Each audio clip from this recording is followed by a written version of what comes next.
Hey guys, welcome back to another video. Today I'll be telling you my top 10 movies of MCU. I've watched all the movies at least 2 to 3 times, so it's just my opinion. If you guys feel any different about them, tell me in the comment section and let's begin with this video.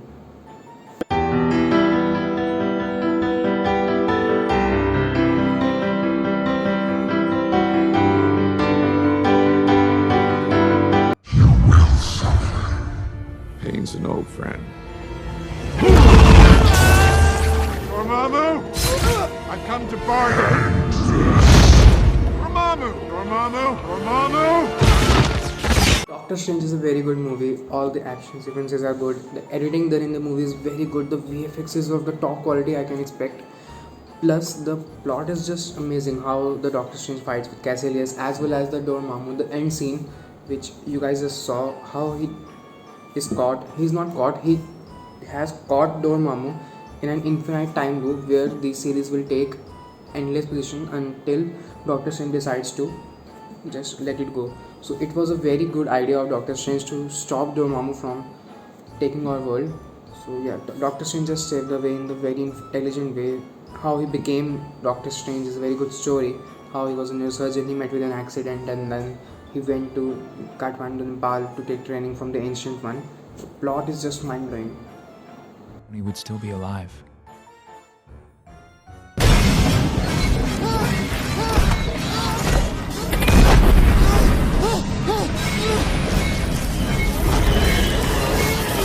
Marvel destroyed Spider-Man in the first movie, but the second movie was just amazing. How he came to solve his problems on his own. He didn't have Tony this time. He was still not mature.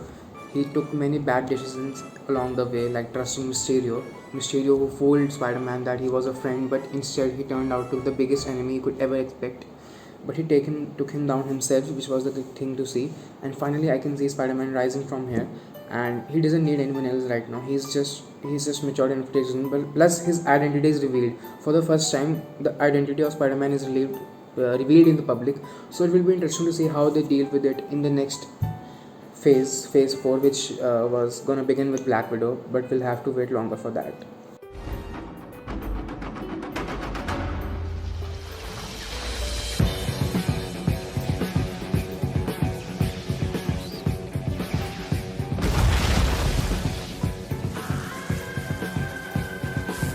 The first two movies of Thor were just purely average movies.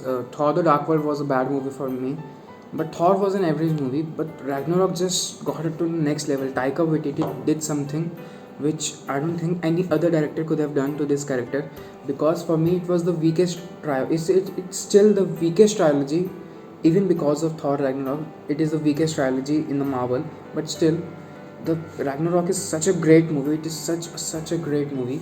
Like the plot, how Thor lost his hammer, he lost his one eye, but still he was able to save the day, because Ragnarok was about destroying the Asgard, because Hela was drawing power from Asgard, and Asgard is not a place; it's a people.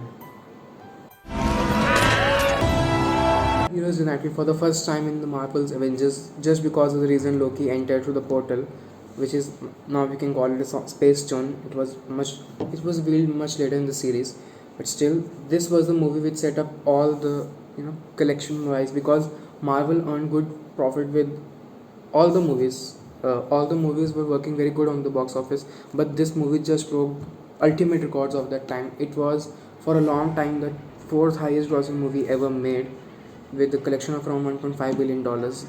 The performances were awesome. The best performance for me was from Tom Hiddleston, who played the negative role Loki in the series, because Loki is my favorite villain in the MCU. Thanos is the best villain, but my favorite villain in the series is Loki.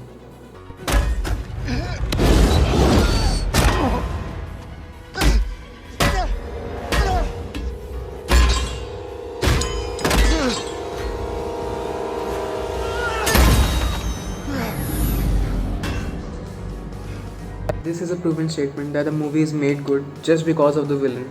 Helmut Zemo had no powers, nothing. He was just a normal guy, but he was able to cause a drift between Captain America and Iron Man, which ended up very bad for the series, because the future events in Infinity War, they were not together. If they were together, they might have had an upper hand over Thanos, but never mind. Captain America beat the shit out of Iron Man real hard, but when he told Friday to access his fighting pattern, then Iron Man gave him a hard time. They both were fighting endlessly. In the end, Captain just went with his friend Bucky, leaving Iron Man there, and nothing more. It's just a lot of emotional movie.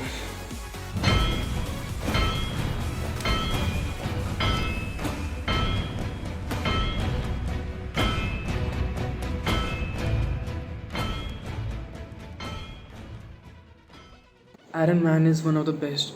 Is one of the best. He is the best character of the series. My favorite character is Captain Rogers, but Iron Man is the best character in the series. At the end, his sacrifice mattered the most. He did all he could forever. He was generally considered as a selfish character because he was doing everything literally for himself. He did save the world in literally every movie. He sacrificed himself. He sacrificed himself in the first Avengers. Then he took the fight to Thanos in Infinity War. Then in Endgame, he sacrificed himself for the final time.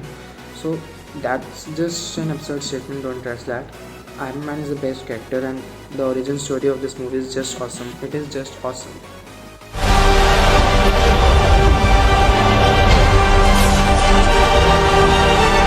You're immortal! How? You said it yourself, bitch. We're the Guardians of the Galaxy. The Galaxy is an awesome movie. It is a fun movie. It has everything you need. And the powers of Star-Lord were truly discovered in this movie in the end when he held the Power Stone, because no human can ever hold a stone because it will truly destroy him. It will destroy him within seconds. Only the super beings can hold that thing, and Star-Lord is one of them, which we came to know in this movie. But later on in the Guardians of the Galaxy 2, we came to know that Ego is his father. That's why he was able to hold that Power Stone. But now, after Ego was killed, he's just a normal human being. That's why he couldn't do much in Infinity War as well as Endgame. What's happening? I don't know. I don't want to go. I don't want to go. Sir, please.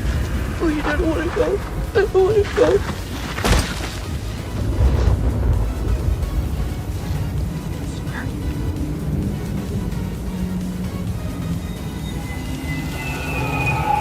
Avengers Infinity War is the most entertaining movie of the Marvel series.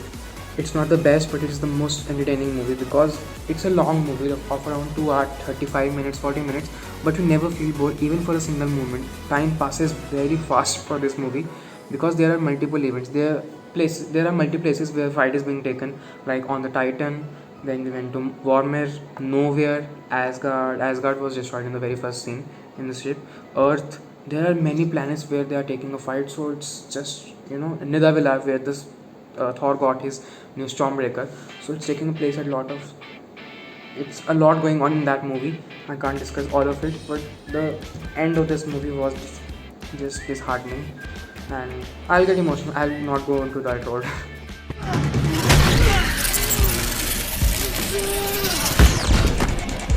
Mobilize strike units, 25th floor.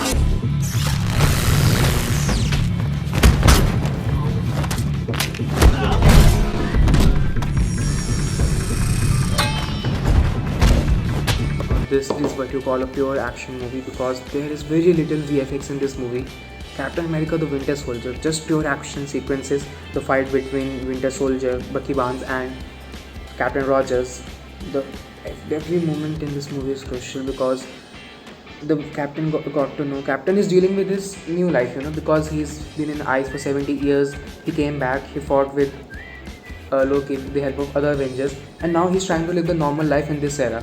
So it shows us his adventures of finding out that Hydra still exists and how they have to fight and protect themselves, how he can save the world. He does it very truly. Bucky Barnes is still alive. This movie is my favorite MCU movie. I love this movie, to be honest. I can watch it for straight 72 hours, I don't know. This is the best Marvel movie ever made for me. Avengers!